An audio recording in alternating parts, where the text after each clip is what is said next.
Ayan na nga't naka-ready na yung stencil. Gagawa na naman tayo ng panibagong tattoo. Sa binti nga natin pinalagay yan. Lilinisan na nga din natin para makita na natin yung kinalabasan sa ginawa sa ating tattoo. At ayan na nga yung kinalabasan. Nice din yung araw. Papatattoo tayo ngayon. Ito nga yung design na napili nating ipatattoo. Dahil naka-ready na yung guest artist natin. Tattoo session na naman tayo.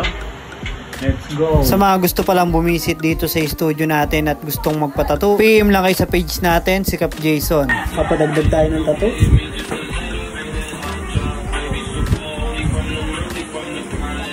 Numbing cream na naman.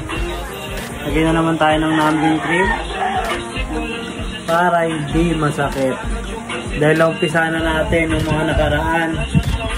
Kaya ngayon, umpisa natin ulit ng may numbing cream. Let's go, pagawa na natin to. Natutuwa na tayo ngayon magpatattoo ng may numbing cream. Dahil yung nakaraan, nagpatattoo rin tayo sa binte. Nagpalagay rin tayo ng numbing cream nun. Bali, second time na natin ngayon magpapalagay ng numbing cream. Diyan nga sa katabi niya, nagpalagay tayo ng numbing cream. Yung tattoo natin na may money, dati naman talaga hindi tayo nagpapalagay ng numbing cream. Bali, second time na natin tong magpapalagay. Ayan nga yung tattoo natin naman na nagpalagay tayo ng numbing cream. Pero kaya pa rin naman yan kahit walang numbing cream. Pero mas masarap palang magpatattoo na hindi ka nasasaktan. At bukod pa doon, may mga gamit naman tayo kaya gagamitin na lang natin. Hindi ko na inopen yung tattoo bed. Pinatong ko lang sa armchair yung binti ko. Mas komportable kasi. Ayan na nga't inuumpisa ng kamutin yung binti ko na nangangate. Konting-konti na nga lang din at mapupuno na natin ng patches tong binti natin. Isa-isa nga lang natin pinapalagyan yan para hindi masayang yung oras natin na mapuno. Agad-agad yung binti natin. Para ma-enjoy pa natin ng konti yung balat natin na wala pang tattoo. Pero sa susunod mapupuno naman din yan. Hindi naman tayo nagmamadali na mapuno yung katawan natin ng tattoo. Kahit na alam natin na mapupunta naman din tayo sa ganun. Maganda pa rin yung dahan-dahan na hindi natin namamalayan na mapupuno na pala tayo. Nang pa konti-konti lang. Ayun na nga yung kinalabasan sa pinatattoo natin. Makikita nyo rin yung design na yan sa mga Pinterest at Google. At may nakasilip pa nga na magandang bata. Wow! Ayun nga ang design natin ay nagustuhan lang natin na ipatattoo. Para kasing sumisimbolo yan. Kahit gaano kakaliit o kahit hindi ka man yung pinakamalakas. Nakadepende pa rin talaga yan kung paano mo titignan yung sarili mo. Gaano ka man ka-confident sa gagawin mo o sa mga kaya mong gawin. Ikaw lang din yung nakakaalam nun kung paano mo titignan yung sarili mo at i-apply lahat ng mga bagay na pwede mong gawin o mga kaya mo pang gawin. Walang kwenta kung ano man yung tingin sa'yo ng tao. Kasi mas ikaw yung nakakakilala sa sarili mo. Kaya pilitin mo lang magtiwala na kaya mong gawin yung mga bagay na gusto mong gawin. Hindi naman din kasi sila maniniwala kung ikaw mismo ay walang tiwala sa sarili mo. Kaya kailangan mo munang i-apply lahat ng bagay sa sarili mo para nang sa ganun kahit hindi mo i-prove na maniwala sila sa'yo, kusa na silang maniniwala sa'yo kasi yun yung tingin mo sa sarili mo.